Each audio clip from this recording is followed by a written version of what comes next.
All right, good morning and welcome to the first edition of Iyun with Benzion on the Mishna Yomi. Um, I never planned on making this supplement another shear, my fourth shear, giving it every day, but I'm going to try something new. For those people who learn Mishna Yomi, obviously they don't have so much time to learn, or they're not on the level to learn Daf Yomi. So 2 Mishnayos a day is something easier to do, accessible. Just here to share. If you have less time, you don't have the ability to learn a Daf Yomi. It requires a lot more thinking, a lot more in depth. So you learn Mishnah Yomi, which is great. But you're also probably a little intrigued by a little Iyun. Just like my Daf Yomi learners, they'd like a little Iyun. I would think they would like a little Iyun just to be able to try to challenge their minds a little bit with what they're learning, not just to learn everything on a surface level. I figure, why not?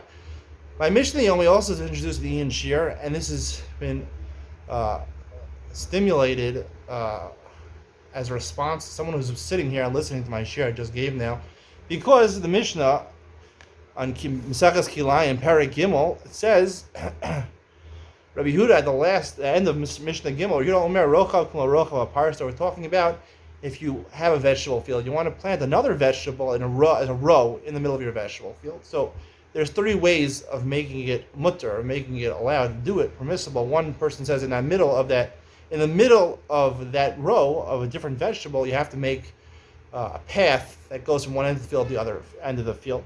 Rabbi Akiva says it doesn't have to go from one end. That path doesn't have to go from one end to the other end. All it has to go is 6 tfachim, and it has to be wide 6 tfachim. Yehuda says it has to go 6 tfachim, and rochav k'mo rochav haparsa. It has to be wide, the width of a parsa.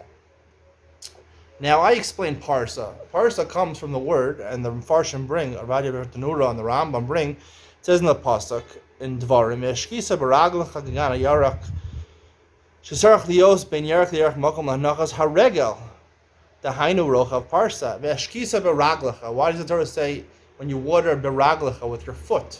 Why does it add the word foot? So we learn from this that it has to be a rochav, the width of a tefach, because how wide is a normal person's foot? This is how wide a person's foot is, right? This is how wide, I don't know, about 4 inches, 3-4 inches. That's how wide a person's foot is. So therefore, we learn a tefach. Now, I asked this person. He's actually the son of a very well-known rabbi, and he's a very learned person himself. So when I explained Shitas Rabbi Yehuda, that it was talking about the length of a parsa. The length, rochav k'mo rochav a parsa, doesn't mean, normally rochav means the width.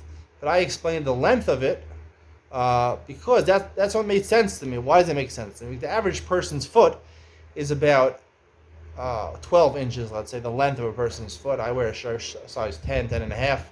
It's about 12 inches, which is about 3 tefachim, not 1 tefach, 3 tefachim.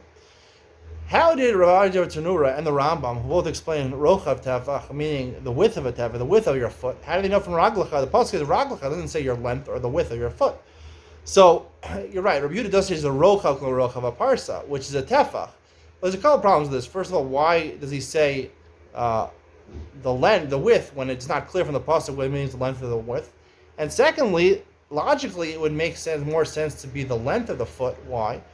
Even though it's a little play on the words rochav over here, it make more sense to say the length, because 3 tefachim has other significance in Maseches Kilayim. We just learned in Aruga, as long as you have 5 vegetables in that patch, as long as you're a tefach and a half separating between the two vegetables, and it's okay.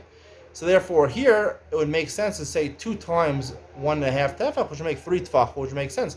1 tefach we never find anywhere in Hilchos Kilayim. We never find it anywhere in Hilchos Kilayim with tefach. It's the only place in Hilchos Kilayim we find a tefach. So it would make more sense to assume that rochav k'mo rochav haparsa means that actually the length of your foot, which depends. You can measure your foot, the width of your foot, or when you say the width of your foot, it could either mean the length or the width.